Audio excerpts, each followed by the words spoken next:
সারা সীমা ইয়া ধরে ঝরিয়া লাগা ধরে আজকে অনেক বছর ধরে এটি বিক্রি করে বহুবার ডাক দেওয়া হয়েছে, বহু জিনিস চুরি করছে, অনেক সরকারি মাল চুরি হয়েছে, 2.5 লাখ টাকার মাল পাওয়া গেছে, এর জেল নিচ্ছে, এরপর প্রশাসন কি করে জানি না, এর ছাইরা দেয়। তারপরে আমরা অর্জুন বৈদ্যরে এতদিন আমরা কোনো প্রতিবাদ করছি না। যখন আমরা গ্রামে চলে এসেছি আজকে আমার 4 দিন আগে একজনের তো 15-16টা আবার নিচে গা, এরপর আরেকদিন যদি কাছাকাছি তারা বাড়ির কাছে একজনের নিচে গা আপনার 6-7টা বলে, সেদিনকে আমার নিচে গা 30-35টা আবার আমার বাড়ির সামনে তুলে পড়ছে নিয়ে খাই।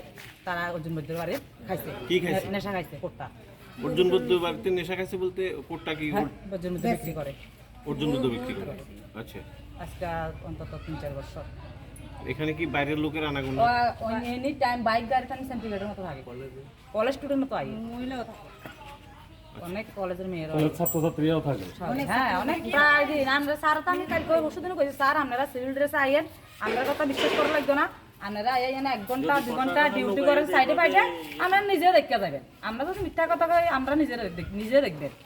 তো এর আগেও আটকাছিল? অনেকবার জেল তো 3 মাস, এরপরে শুনছি আমরা তো দেখছিলাম মাঝে মাঝে শুনছি বলে জেল থেকে বাইক যাইছে। তো জেল ফেরত আয় কি আবারও আবার বিক্রি করে? হ্যাঁ বিক্রি করে, অন তো হ্যাঁ বাড়িতে নাই। এখন তো তার কালকা পুলিশ অ্যারেস্ট করে নিছে, অন হেয়ার বিক্রি করতে আসলে কিন্তু আমরা ইয়া করছি, থানা চুক্তি করছি, যখন বাইক যে ধরতাম তো পাচ্ছি না। বই বিক্রির সাথে হ্যাঁ ধরতে পারছি। আপনারা আটকাছিলেন? ওর ধরতাম পাচ্ছি না, যে যার কাছে বিক্রি করছি হ্যাঁ ধরছি। ধরতে পারছেন না বলতে তারা বাড়িতেই তো গেছিলেন? হ্যাঁ বাড়িতে গেছিলাম বাইক যে আর কি। কে বাড়িতে? ওজন বুঝতে তাহলে একদিকে অর্জুন বৈদ্য এই নেশা সামগ্রী বিক্রি করে, অন্যদিকে আপনারা করতেছেন যে ওনার স্ত্রীও। কালকে তো অর্জুন